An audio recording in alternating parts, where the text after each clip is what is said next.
Mirza Mirza trailer কিন্তু আজকে ঠিক 11টার সময় রিলিজ করে দেওয়া হয়েছে এবং সব থেকে আনন্দের বিষয় বাংলার কমার্শিয়াল যারা হিরো রয়েছেন বা বাংলার বড় বড় সুপারস্টার যাদের নাম আমরা নিয়ে এই সময় দাঁড়িয়ে বা অন্যান্য স্টার যারা রয়েছেন আর কি, বাংলা ইন্ডাস্ট্রি কিন্তু পুরো দমে অঙ্কুশের পাশে রয়েছে। এবং আমার মনে হয় যে কমার্শিয়াল সিনেমা হচ্ছে না বলে বাংলায় বারবার করে আমরা সাধারণ দর্শকরা আন্দোলন তুলি, সোশ্যাল মিডিয়া ভরিয়ে তুলি, কিন্তু যখন কমার্শিয়াল সিনেমা হয়, যেরকম পারিয়ার সময় কিন্তু দেবজিৎ সবাই কিন্তু সাপোর্ট করেছিলেন বিক্রমকে, এবং মির্জার জন্য কিন্তু ইন্ডাস্ট্রি প্রে করছে যে এই সিনেমাটা বক্স অফিসে হিট হোক, এই সিনেমাটা ভালো একটা লক্ষ্মী লাভ নিয়ে আসুক, ফলত কিন্তু পরবর্তীতে কমার্শিয়াল সিনেমার যে জোয়ার সেটা কিন্তু আমরা আবার বাংলা ইন্ডাস্ট্রি দেখতে পারবো। তো এই মির্জার ট্রেলার কতটা ভালো হলো বা কতটাই বা খারাপ হলো, এই ট্রেলারটা কি কোথাও গিয়ে দর্শকদের মধ্যে এক্সাইটমেন্ট ক্রিয়েট করতে পেরেছে? যদি আমার কথা বলেন, আমার কিন্তু ট্রেলারটা আহামরি কিছু লাগেনি। হ্যাঁ, ট্রেলারটা আমার মোটামুটি লেগেছে।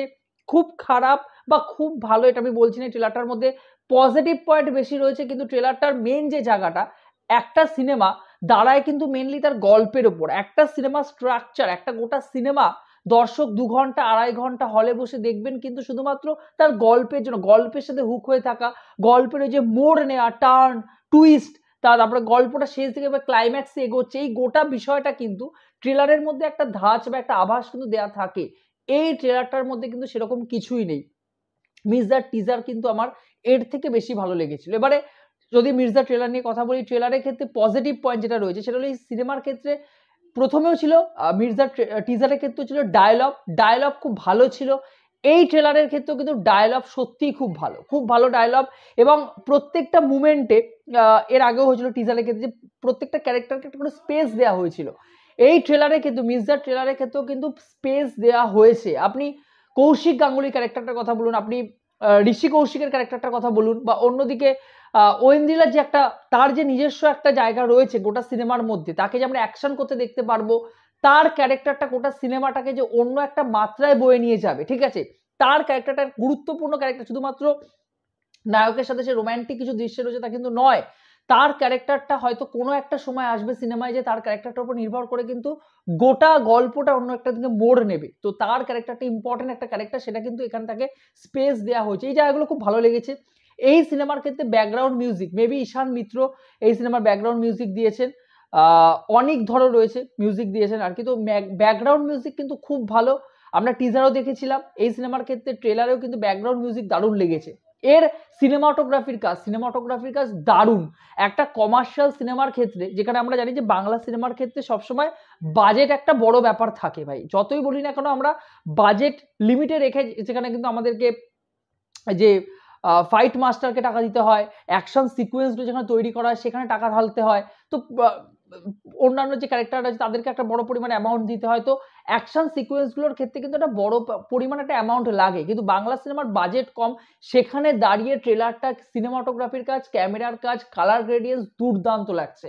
আমাকে অন্তত স্যাটিসফাই করতে পেরেছে, আমার কাছে কিন্তু ওয়ার্ক করেছে গোটা বিষয়টা।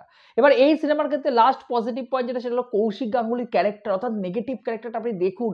আমি টিজারেও বলেছিলাম কৌশিক গাঙ্গুলির ক্যারেক্টারটা জাস্ট মাইন্ড ব্লোয়িং হয়েছে, দুর্দান্ত হয়েছে, ফাটাফাটি হয়েছে। মানে কৌশিক গাঙ্গুলিকে এভাবে দেখতে পারবো, এবং তিনি যে একটা ভার্সেটাইল একজন অভিনেতা তিনি কিন্তু আবার প্রমাণ করে দিয়েছেন। এবং আপনি দেখুন তার ক্যারেক্টারটা দেখেই কোথাও না কোথাও গিয়ে আপনি গোটা সিনেমাটার প্রতি আপনার কিন্তু একটা এক্সাইটমেন্ট ক্রিয়েট হচ্ছে। তার চরিত্রটা কিন্তু দুর্দান্ত লাগছে। অন্যান্য চরিত্রগুলো থেকে কিন্তু কৌশিক গাঙ্গুলি আমার মধ্যে দারুণভাবে কিন্তু এক্সাইটমেন্ট ক্রিয়েট করতে পেরেছে। এবারে এই ট্রেলারের ক্ষেত্রে নেগেটিভ পয়েন্ট, প্রথম নেগেটিভ পয়েন্ট, এত বড় একটা ট্রেলার, টিজারটা বড় করা হলেও টিজারটার মধ্যে কিন্তু কোথাও না কোথাও গিয়ে ওই এক্সাইটমেন্ট ক্রিয়েট করার ব্যাপারটা ছিল, কিন্তু ট্রেলারের মধ্যে সেটা নেই। অনেক বড় করা হয়েছে, এবং এই যে বড় করা হয়েছে, কোথাও কি এখানে মেন যে ক্যারেক্টার, অঙ্কুশের যে ক্যারেক্টার, তাকে কোথাও না কোথাও গিয়ে টাইমটা কম দেওয়া হয়েছে। এবং আমার মনে হয়েছে তার আর ঐন্দ্রিলার চরিত্রটা তো খুব গুরুত্বপূর্ণ দুটো চরিত্র, কিন্তু এখানে কোথাও কি তাদের মধ্যে যে রোম্যান্টিসিজমটা গড়ে উঠছেই না, গোটা ট্রেলারটার মধ্যে কিন্তু গড়ে উঠছে না।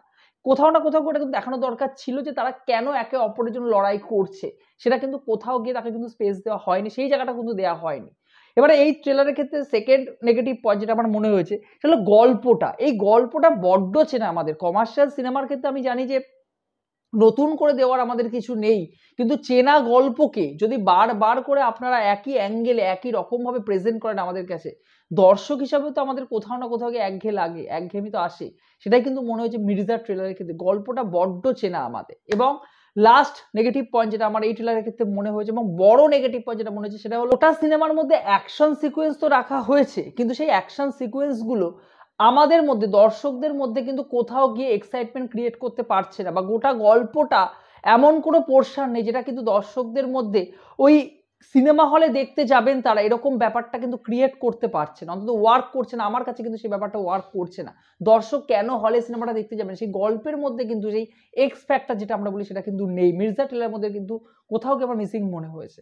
তাছাড়া আমি আপনাদেরকে বলছি, অবভিয়াসলি কমার্শিয়াল সিনেমার পাশে থাকুন। আমরা নিজেও চাই কমার্শিয়াল সিনেমা হিট করুক, কারণ সবসময় যে একটা নিখুঁত কমার্শিয়াল সিনেমাই তৈরি হবে তা তো নয়, তার মধ্যে অবশ্যই খামতি থাকবে, কিন্তু সেই সমস্ত যদি ভুলে যাওয়া যায় তাহলে আমার মনে হচ্ছে যে মির্জা কোথাও না কোথাও গিয়ে কিন্তু অ্যাকশনের যে মাস অডিয়েন্স রয়েছে তাদের যে একটা খিদে ছিল যে কমার্শিয়াল সিনেমা একদমই হচ্ছে না, জিত ছাড়া কেউ বানাচ্ছেন না, সেই খিদেটা কোথাও না কোথাও গিয়ে কিন্তু মেটাতে পারবে। তবে ট্রেলারের শেষে কিন্তু একটা স্পেশাল ক্যামিওর আভাস দেওয়া রয়েছে। হ্যাঁ, এই সিনেমায় আমরা ক্যামিওর চরিত্রে কাকে দেখতে পারবো? কেউ কেউ মনে করছেন দেব, কেউ আবার বলছেন জিৎ। তবে আমার কোথাও না কোথাও গিয়ে মনে হচ্ছে যিশু সেনগুপ্ত না। তো দেখা যাক আপনাদের কি মতামত, অবশ্যই কমেন্ট বক্সে জানাবেন। মির্জার ট্রেলার আপনাদের কেমন লেগেছে, আপনারা কি এক্সাইটেড হয়ে রয়েছেন, অবশ্যই কমেন্ট বক্সে জানিয়ে যাবেন। ভিডিওটি ভালো লেগে থাকলে আপনি যদি আমার সাথে সহমত হন, অবশ্যই ভিডিওটিকে লাইক করে চ্যানেলটিকে সাবস্ক্রাইব করে দেবেন। বন্ধুরা ভালো থাকবেন, সবাই সুস্থ থাকবেন। জয় হিন্দ।